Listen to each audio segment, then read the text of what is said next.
This is the UFC. This is real life. Anderson Silva, you absolutely suck. This game ain't for the weak. Get up here, bitch. Little monkey look like little John Jones. So I don't feel sorry for him. This is combat. I pulled that sumbitch out, and I beat him over the head with it. Good luck with your podcast.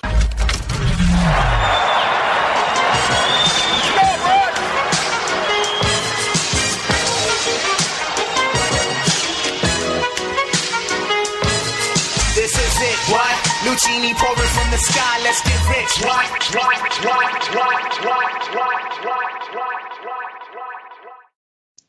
Welcome to episode 46 of MMA for Money Radio.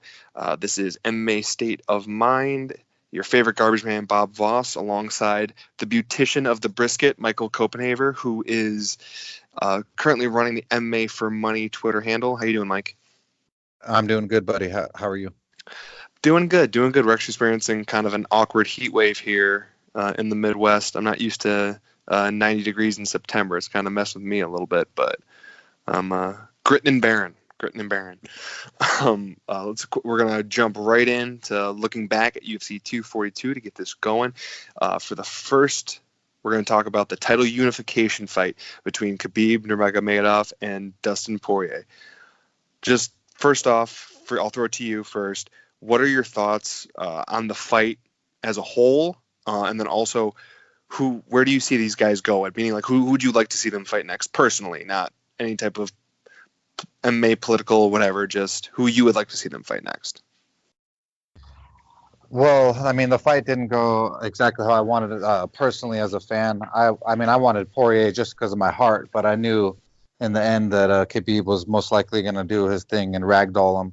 So, I mean, that's just what Khabib does. It's not even fair. The level of his grappling and his ground game, it's almost unreal to see professional athletes be held down at will so easily. And it just reminds you that there's just so many different levels to each art in martial arts that Khabib is just some of the highest between, wrestling and jiu-jitsu combined.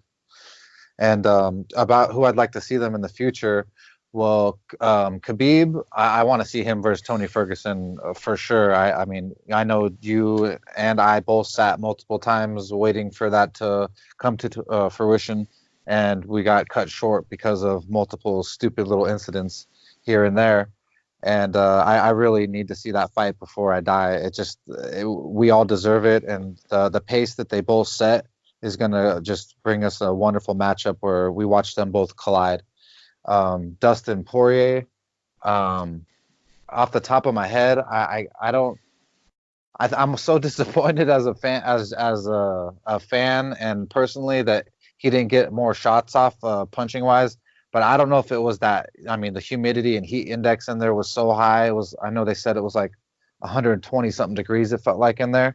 And you could just see it wearing on some of the fighters. So I don't know if that had anything to do with it, or it's just Khabib is that good. But it's just right now for Dustin Poirier, I don't even know what I want to see out of him. Yeah, and I could hear that. I mean, the fight as a whole, I mean, it was entertaining. I mean, Khabib did what he's going to do. Actually, I was a little upset. I wanted it because I stayed away from a bet on a particular side in this fight, mainly because the Khabib number was pretty steep. I thought he would win as much as I wanted Poirier to win. He's one of my old school favorite fighters going back to WEC.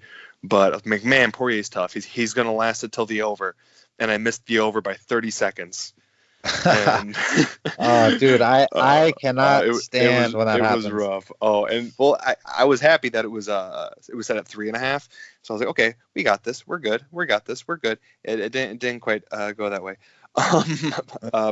But going beyond that, I mean, I agree. Khabib has to fight Tony Ferguson next. I mean, it's the first fight that I think I would bet against Khabib in that fight. I just think Tony, you can't really train for Tony. He's so unorthodox, and it's similarly to how DC always had, even though they're the same camp, DC always had issue with John Jones, because there was just that factor of you don't necessarily know what he's going to throw. He's just creative enough in there, and like Tony's even more so, more creative, and he has such a great original wrestling base from high school and I believe junior college. I might be misquoting that. and his elbows from the bottom. Like it's just a great fight, and I think they have early lines on that, and I'm pretty sure you can get Tony for about plus 200. I think.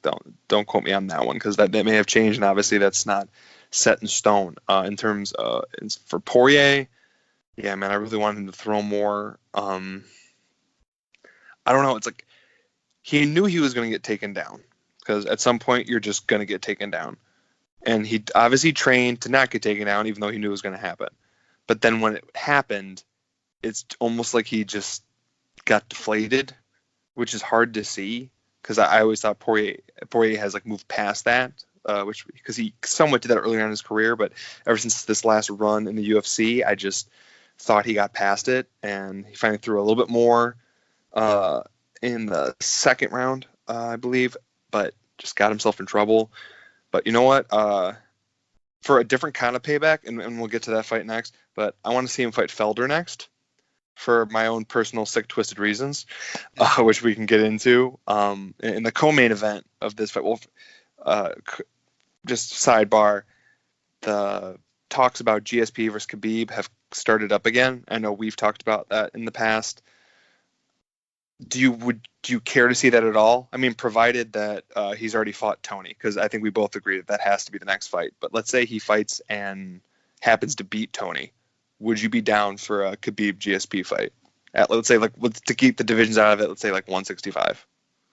Oh, definitely. I mean, I'm a big lifelong GSP fan, and I just that's one fight that I definitely even if somehow Tony got screwed over.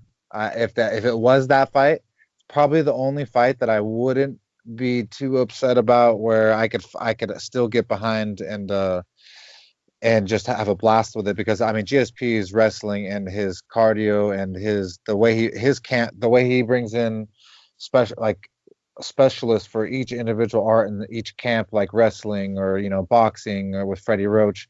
I mean, he's such a world-class athlete. Like, I would love to see that one collide as well, because I feel like Khabib has never met someone that's had a gas tank quite like him. So that's why it would be really fun to watch Tony fight him, but also watch GSP as well. So I would definitely want to see that go down too. No, yeah, I completely agree there. So going on the co-main event of this fight, which we kind of alluded to part of it before, was Edson Barboza versus Felder 2. This is the rematch.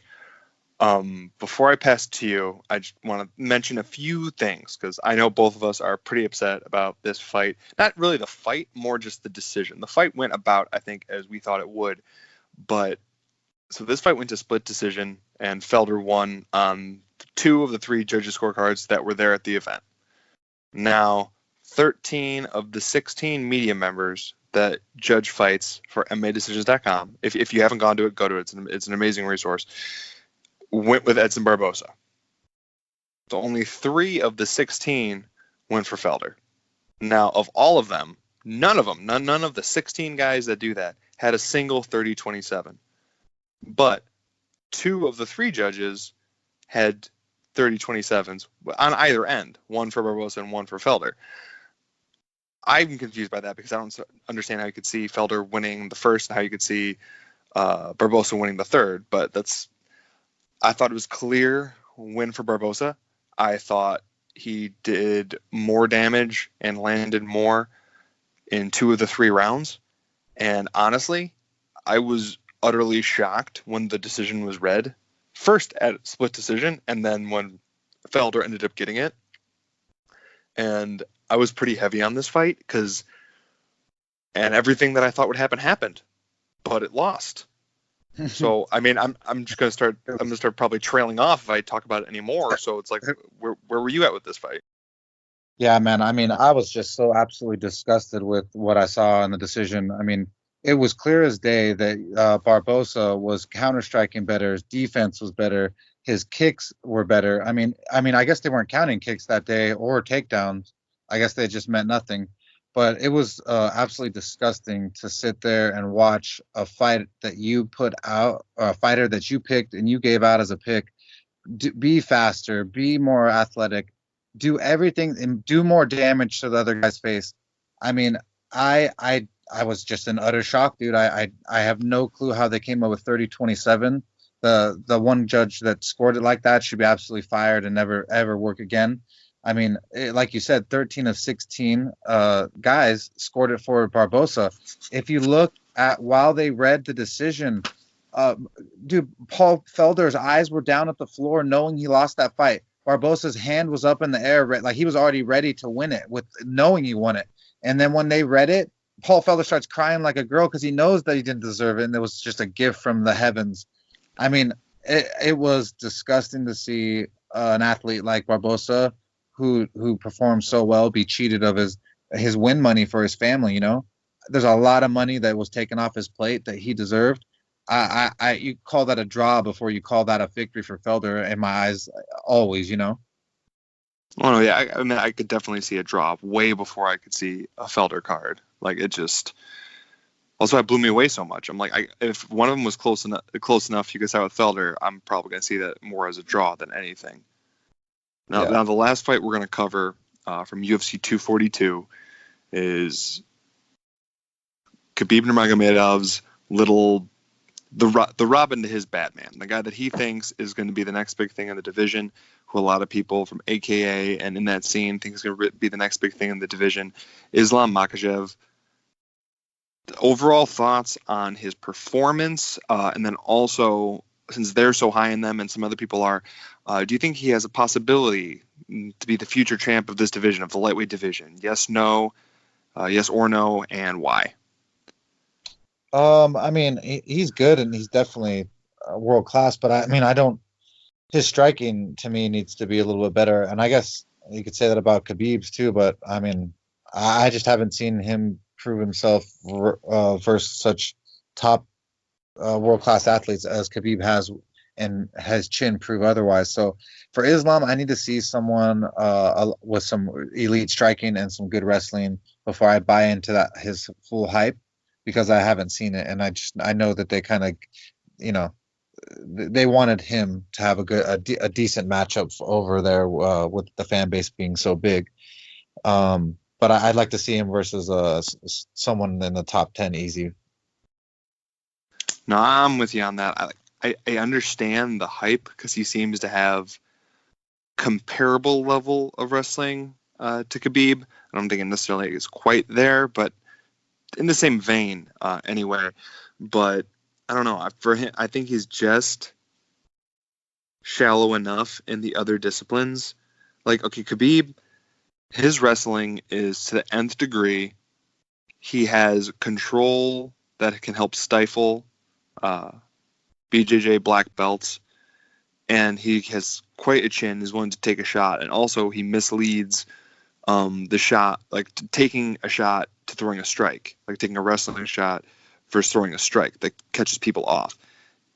Islam isn't really there, in my opinion, and as high as some people are on him, I don't necessarily see him ever becoming champ, because the next two or three guys that are in just that either possibly the same tier, like Tony Ferguson, or that just tier below Khabib, I think would take him out fairly easily. I might be misjudging, but that's just where I see it. We're going to take a slight break before we go into UFC Vancouver and just do a few news and notes that have come up, some fight announcements, stuff along those lines. First is the Jan Blachowicz Jacare fight for Jacare's bump up to 205. That's going to be on ESPN Plus 22 on November 16th. I'm a little shocked by this because we had John Jones hinting that he was going to fight in December, possibly against Jan Blachowicz. So as much as I think this is a good 205 debut fight for Jacare, because if he wins, he's right there in the title mix, and I guess Jones would probably fight him and has a little bit more name value than Jan Blachowicz. But I guess, how do you feel about the Jan Blachowicz-Jacare fight at 205, and thoughts about Jones probably not defending now until next year? Well, I was really I was thrown off by the fight matchup in general. I want to see Jacare fight any time usually, but I don't. With the division so small and not having enough competitors for John Jones, I don't see why we would have taken at least a matchup away from him, and so it's kind of weird. You know, I don't even know how I'm gonna bet the fight, or I need to see the line, and it just depends on a lot. It's kind of strange, but I have no clue. It really threw a curveball at me with that whole matchup. Well, on a happier note, UFC 244 at Madison Square Gardens on November 2nd. Jorge Street Jesus Masvidal is fighting Nate Got All the Cardio Diaz for the bad motherfucker title.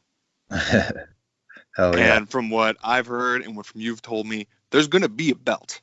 Like, there better be a belt. And I want it to be the most ridiculous, gaudy belt that they could make, whoever they could hire from the Pro-Am shop where they get the other ones made.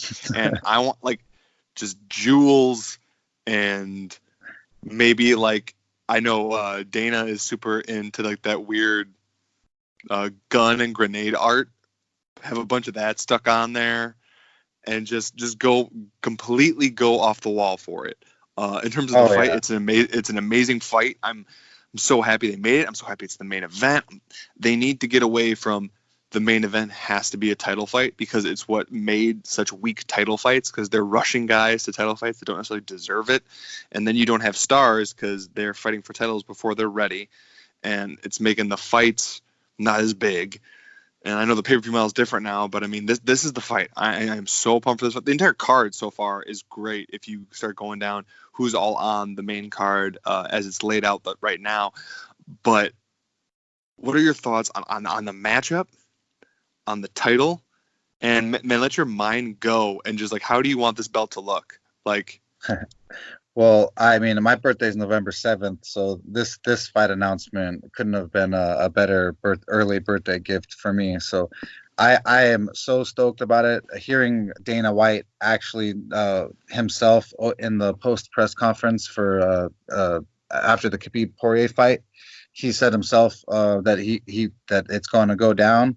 They asked him if there was going to be a title defense for it, and he said no. This is a one-time bad motherfucker title deal. There'll be a title, so it better be gaudy, like you said. I hope it's BMF with all red ruby gems and all kinds of just beautiful, ridiculous artwork all over. The matchup in general is going to be one of the best fights that we possibly could ever see. We haven't been blessed with such a fight that doesn't have a true title in it, and in such a long time. It's true, like most of us fans, we just want to see two of the baddest motherfuckers go in there and throw down, just like that's what the original UFC was all about. And then they got a little bit of Hollywood when the Fox deal happened. And I understand you got to make some money, and you got, especially when you put so much money into something. But it sucks for the OG fans when they get away from what made them famous, and that's throwing two wolves into the fire and letting them go at it. I haven't been more excited for a fight off the top of my head as I have I guess Tony and Khabib was the last one that got my heart so excited for a fight. But I was greatly disappointed with that one not coming to fruition. So I don't want to jump ahead of myself, because we just need them to show up so that they can give us this wonderful matchup of gladiators going at it. Is it possible that this fight, I'm trying to think, and so far nothing's coming up to my head, this will be the best display of boxing in MMA that we've ever had? Because Masvidal is probably without question one of the best boxers in MMA. The way he slips with punches and just, it's beautiful. And Diaz, who pumps the jab out there and actually has been a sparring partner of Andre Ward in the past. It's like, has there ever been a better, like, I mean, obviously they're going to do other things as well, but will be there a better looking display of boxing in an MMA cage than this one will be? No, that's the best part about this matchup is that it's going to get overlooked from a lot of people, and they need to look into it, is the fact that these two are going to show us some of the best mixed martial arts boxing in the octagon that we've ever seen. I mean, the sport's evolved so far since the first 100 UFCs, and then, the next 100 UFCs, and now we're into, 2.5 So we're so deep now into this game that we're watching just the art just be displayed at just the highest levels. Diaz is jab 1-2 is just so ridiculous, and then Masvidal, his cardio and his heart and the way he can take a punch. This one is going to be a tough one for me to decide because they're two of my all-time favorite fighters. I just off of the top of my head, if I had to pick one right now, I would have to go with Masvidal. I think that there's just a little bit more power behind Masvidal's punches, and it's just gonna be an absolutely amazing fight, man. I mean, it couldn't come any quicker, and they need to learn from this one and just give us all kinds of matchups like these because, I mean, everyone's gonna be talking about this fight. Oh, I completely agree. And they don't necessarily all have to be for a singular title or anything like that, or they could. I mean, that would just be entertaining. It'd be similar to, they did that before. It would just be like I can't remember what it is, the Super Fight Championship or whatever like that. They would just, the fights they wanted to make, and they wanted to make 5 rounds, or just make a championship fight. You got a belt on the night. Okay, that's all it has to be. I mean, that's all UFC titles really are anyway, for the most part. It's whoever was the best on the night, whoever was the best main event or on the night. It's like, you don't have to come up with a million belts, but I mean, something along these lines to occasionally have to spice things up. I mean, it's entertaining. I really enjoy it. So I hope they start doing that more. Now, for a little transitionary piece of news, because we're going to start talking about UFC Vancouver. But before we go into that, as of yesterday night, the Vettori versus Sanchez fight was scrapped. Sanchez had some health issues, undisclosed as far as I've been able to ascertain, and they weren't even going to try to find a replacement. So that fight is off the cards. But as we go into UFC Vancouver, we're going to talk about first Uriah Hall versus Carlos Jr., aka Shoeface. Hall is not quite the ultimate hype job, but he was close. And Carlos is getting up there in age, does not have quite the gas he used to, but by far has superior Brazilian Jiu-Jitsu and actually has some decent power behind his hands, whereas Hall throws the singular flashy strikes that could end a spectacular knockout or just have him backing up a good chunk of the fight. How do you feel about this one in the early goings of UFC Vancouver?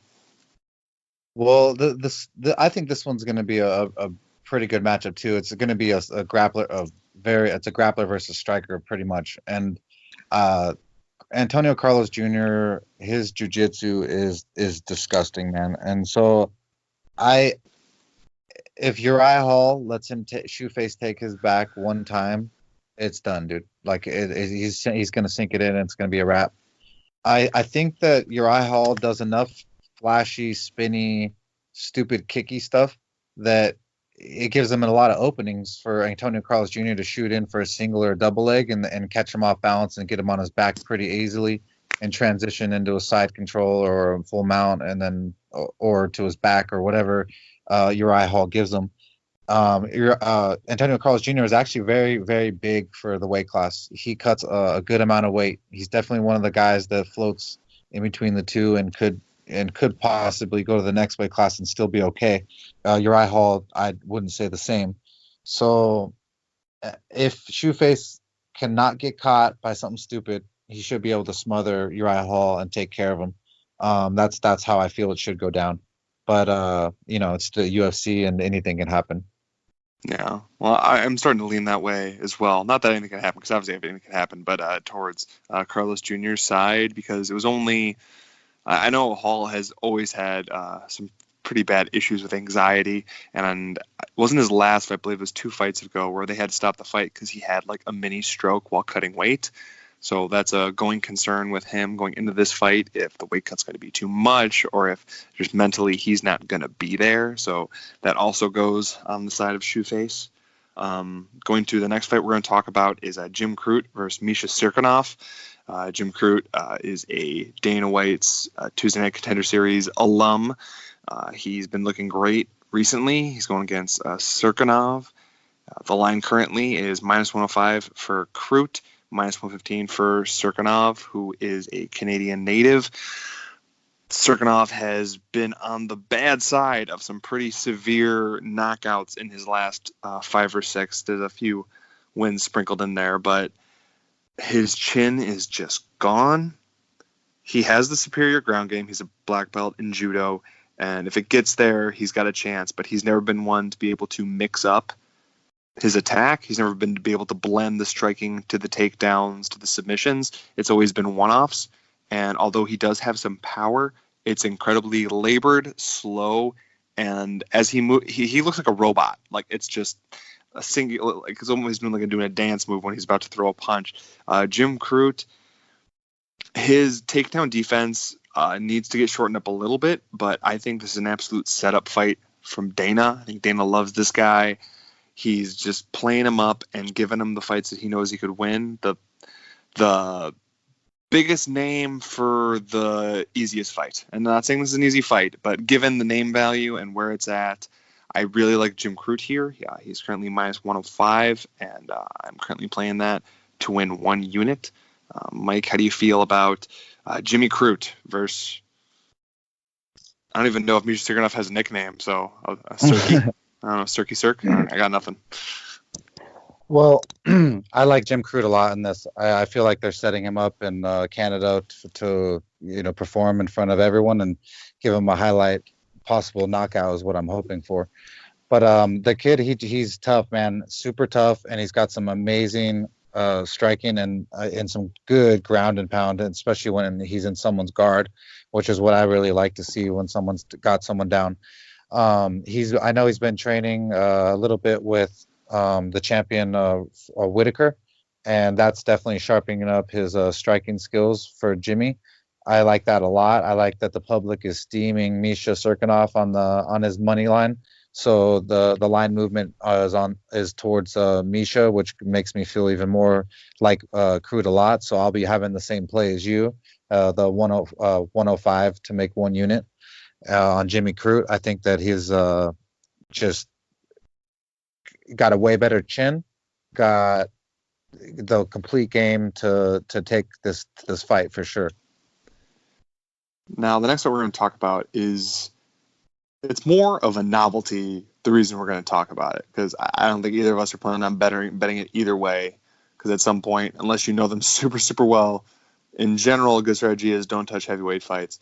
But Todd Duffy, yes, that Todd Duffy, the Duff Man, one of the few UFC fighters to grace the cover of Muscle and Fitness, is back after 4 years of nursing wounds after Frank Mir knocked him out. And then I believe it was that fight that Frank Mir tested positive for kangaroo testosterone meat or whatever his issue was. He is currently the underdog, not crazy, just plus 105 versus Jeff Hughes, who he's looked good. I mean, he's definitely like, if you look at these guys on the scale, you're definitely going to probably go Todd Duffy. But Jeff Hughes definitely has an upside. I like his boxing. He definitely doesn't have the power of Duffy, but he definitely has a gas tank that will help him out in a major way, because Duffy has, unless he's changed that in the last 4 years, because that's a big if, what he's been working on. But he's always been amazing in that first round. And then afterwards, not so much. Whereas Jeff Hughes has the cardio to go later. But, I mean, if this is just going to be rock 'em, sock 'em, robots in the first round, it could really go either way. But I wanted to make sure we talk about this fight, mainly just because I just think it's crazy that Todd Duffy's back. I've always wanted him to do good because I genuinely think he's an entertaining guy, both anytime I've heard him interviewed and in fights. But he has some major health concerns. Like, I know he's had a serious shoulder injury recently, like in the last year or two, that kept him out. He had this crazy genetic nerve issue that makes his training rather limited for stretches of time. I know he says he's used to it because that's just kind of how he has to train now. But at some point, you never know how much that has or will affect him, considering he's fighting on average once every 3 years. Anything to say about this fight, or should we move on? I'll touch it real quick. Jeff Hughes, he's younger, got more of an upside. I think that he knocks out Todd Duffy in the first or second round pretty easily. And if anyone listening to this really likes Jeff Hughes, he's currently minus 125 at the taping of this show. So you're getting him somewhat close to even money. And who knows, after they hit the scales and everyone sees Todd Duffy again, maybe he'll be a little bit closer to even money or maybe even hit dog. Now, the co-main event for this fight night card in Vancouver is Glover Teixeira versus Nikita Krylov. Glover Teixeira is minus 115 as the favorite, and Krylov the underdog at minus 105. Glover is a one-time title challenger, like 4-time number one contender fight participant in, and basically everyone in the top 3 to 4 of the division, if they've ever been in that ranking, has tuned him up something fierce and likely stopped him. He has some decent power, although I think his speed has waned tremendously. His chin is not what it used to be, but honestly, he recovers pretty quick to the point that when he gets rocked, he has started just to go straight to the ground game, where he still has the advantage over most people here. Actually, if I remember right, Anthony Carlos Jr. is one of his main training partners at his own gym in Connecticut. The funniest part about that is the fact that Glover, everyone he trains with, I don't think he trains with another heavyweight. I think middleweight is the next closest to his size that he trains with, given a huge size disparity. Krylov is just so fast. He's dynamic. He definitely has some wanting in the wrestling and in the submission game, but he could definitely make up for it with his style and with his flash. In general, this is going to be a really good fight, unless Glover lays on him for 2 rounds and chokes out an exhausted Krylov the tail end of the third, which is a possibility. But honestly, I think either way, this fight is going to end in a finish, and it's going to be entertaining while it lasts. What do you think about this, Mike? You were talking, you have a leaning towards Krylov. Yeah, I mean, I just think he has a bigger upside now. He's younger. Just like I said a little bit ago, he's definitely got better striking to me. He's got some really, really good kicks, and sometimes those body kicks on an older frame can really, really pay dividends. So if he can isolate Teixeira's liver and kick that body and get it multiple times, I really think that he has the advantage to end Teixeira's night and make a name for himself. But this is what he needs to do. He needs to go out there and be younger, faster, and move, and not do anything stupid versus this veteran, because this is the spots where you can make or break yourself, And I think Krylov can do it. I think his kicking game and his striking game is superior. But if Teixeira does get him down, that's going to be a big problem. But Teixeira doesn't always go straight for the ground. So if Krylov's smart, he can have a round or two and get this fight over with. Okay, now we're going to move on to the main event. This one's not a pay-per-view, but this fight is kind of in a similar vein as the Masvidal and Diaz fight that we talked about earlier. This is Donald Cowboy Cerrone, who is plus 160. Sorry, I borderline can't read my own handwriting. Plus 160 versus Justin Gaethje is minus 185. In my opinion, this is the fight for the Conor sweepstakes. I think whoever wins, especially if it's impressive, especially if it's a finish, will fight Conor McGregor next, because I think he has distanced himself from the title enough that he needs a fight in between. And both of these styles, not they're guaranteed wins, but they match up favorably for Conor. And since both of these guys have been linked to fights with him in the past that have just never come to fruition, largely I think because of the pay-per-view issue and Conor wanting more money, but the pay-per-view model changing with being on ESPN Plus, it hasn't happened yet. But I think after this fight, it will, especially if it's Cerrone. I say that because I think Gaethje is a little bit closer to the title, just given his name value and his age. In terms of how the fight goes and how the fight breaks down, I'll tell you what, I will let you break down the fight first, and then I will likely echo it after. Well, I don't know if we're going to hit the ground very much in this fight. It's going to be two guys with some pride and ego going out there and colliding pretty hard. I like Justin Gaethje in this matchup only because Donald Cerrone doesn't really like pressure towards him because it doesn't let him get his game off, and he doesn't like body shots and doesn't like damage really at all in that sense. So I think that this is a spot where Gaethje can actually get himself a win if he can put enough pressure and hit Cerrone enough times into the body, to the head, and mix it up. I think his wrestling too is so underrated. We never get to see it. I don't see Donald really being able to get him on the ground when at will. So that kind of forces Donald to have to only strike when Gaethje can actually wrestle and strike. So that gives him more tools to work with. So I really do like Gaethje in the spot. So I'll be joining. I'll be betting him myself on the money line, 185 to make one unit. And I know that you have something to say about that as well. Yeah, I really like that your final point there, because I truly think how Cerrone can stifle a lot of guys that will put the pressure on him is he's actually gotten a pretty good wrestling game going. He really has. For someone who didn't grow up doing it, he can transition to it well. And I think it's because people are so afraid of the strikes that when he goes for it, they're not ready for it. So he'll eat up that first round or so with a clinch or up against cage or possibly even taking you down till he wakes up. Because for whatever reason, it has almost always taken him a minimum of a round to wake up and be ready to fight, sometimes more. Gaethje is going to come at him like a bull staring at a red cape. He's going to go after this cowboy and put those horns just right into his stomach. Like you said, those body shots are going to be huge. He's going to land, and he's just going to cause him pain. I mean, what I picture is Gaethje coming at him, hitting him.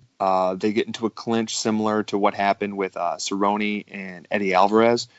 But the difference is Gaethje's not just going to go head. He's going to go body, head. And his rips to the body are just, they're damaging, especially to a guy like Cerrone who does not wear that type of damage particularly well. So, yes, I'm also betting just in Gaethje at the minus 185 money line to win 2 units. I just think this is a steal at this price. It truly, truly is. It should be much higher than this. Yes, Cerrone's a good counter striker, and he has a chance to do something with it, but I think it's going to be too little too late. One thing I want to add in here, and it's kind of a mini shout-out, James Lynch for The Score had a great interview with Cerrone just about how life is now with his wife going to pre-med to eventually be a doctor and just doing all the additional stuff with the kid duty and everything like that, and just like not the typical freewheeling, do whatever you want Cerrone type life. So I think he's got a lot on his mind, and I think he's about to take some serious damage here, and Gaethje's going to walk away the winner.